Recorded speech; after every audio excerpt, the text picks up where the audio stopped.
Hi everyone and welcome to my channel. In today's video we're gonna discuss mutual funds and pension funds, which is from the syllabus of UGC NET Commerce.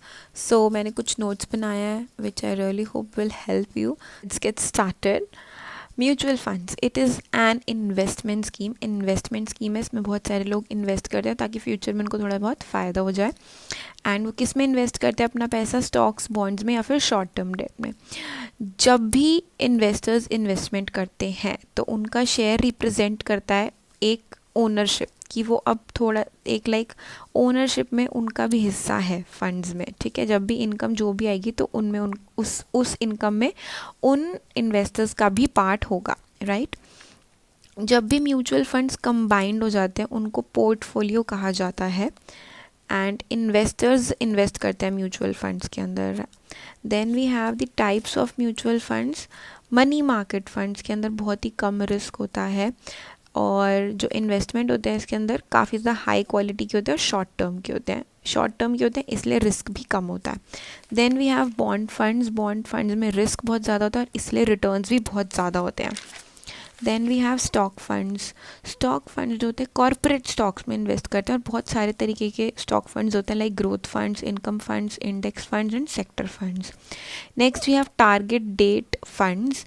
ये जो होता है ना, ये mix होता है stocks bond जो हमने पीछे पढ़े उन सभी का मिक्स होता है एंड इसको हम लाइफ साइकिल फंड्स भी बोलते हैं. Now let's see the benefits and risk of mutual funds. Benefits ये होते हैं कि जब भी फंड्स से इनकम आती है ना तो शेयर होल्डर्स को सारी इनकम दे दी, मतलब जो भी उनका शेयर होता है उसको इनकम दे दी जाती है एक्सपेंसेस को भूल के. देन वी हैव जब भी एक फ़ंड बेचा जाता है हायर प्राइस पे तो कैपिटल गेन भी बहुत ज़्यादा होता है.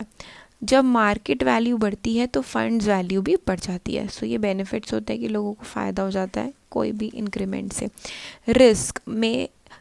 रिस्क इसके अंदर आते हैं कि लोगों का कभी कभी पैसा खो जाता है इसके अंदर. इंटरेस्ट पेमेंट चेंज हो जाती है अगर मार्केट में कोई प्रॉब्लम्स चल रहे हैं या फिर कुछ भी चेंजेस आते हैं कुछ भी, तो उसमें इंटरेस्ट पेमेंट जो भी लोगों को मिलने वाली होती है उसमें चेंजेस आ सकते हैं.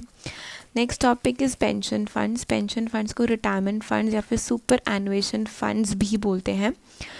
ये एक ऐसी स्कीम होती है जब एम्प्लॉय जो होता है ना अपने सैलरी का थोड़ा सा पार्ट सेव करता जाता है जहाँ पे भी वो काम करता है ताकि बाद में after retirement they can get a particular amount of income savings के रूप में.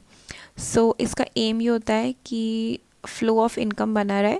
जब जितना भी आपने अपनी सर्विस दी है कहीं पे भी जॉब वगैरह में तो उस रिटायरमेंट के बाद आपको थोड़ी बहुत इनकम आती रहे, तो ये उसका एम होता है. Plans pension funds is different and pension plan is different. Plan दो तरह के होते हैं, defined benefit plans and defined contribution plan.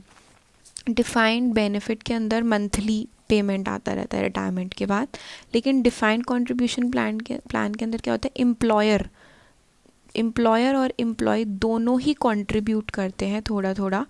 And इसके अंदर तो मंथली पेमेंट फिक्स होती है लेकिन डिफाइंड कंट्रीब्यूशन में अननोन अमाउंट रिसीव होता है after retirement. Then pension funds जो होते हैं वो एम्प्लॉय एंड थोड़ा बहुत एम्प्लॉयर भी कंट्रीब्यूट करता है. जो अभी मैंने आपको बताया एम्प्लॉय कंट्रीब्यूशन जो होते हैं, जो एम्प्लॉयज़ होते हैं उनके कंट्रीब्यूशन कहाँ से कटते हैं, उनकी सैलरी में से कटते हैं और सेव होते जाते हैं थोड़ा बहुत. देन वी हैव दो तरह के पेंशन फंड्स. वो पेंशन प्लान्स थे, ये पेंशन फंड्स हैं.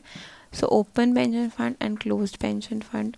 ओपन पेंशन फंड में कोई भी मेंबरशिप रिस्ट्रिक्शन नहीं होता लेकिन कम से कम एक इंसान उसके अंदर होना चाहिए. एंड क्लोज्ड में सिर्फ स्पेसिफिक एम्प्लॉयज़ ही होते हैं.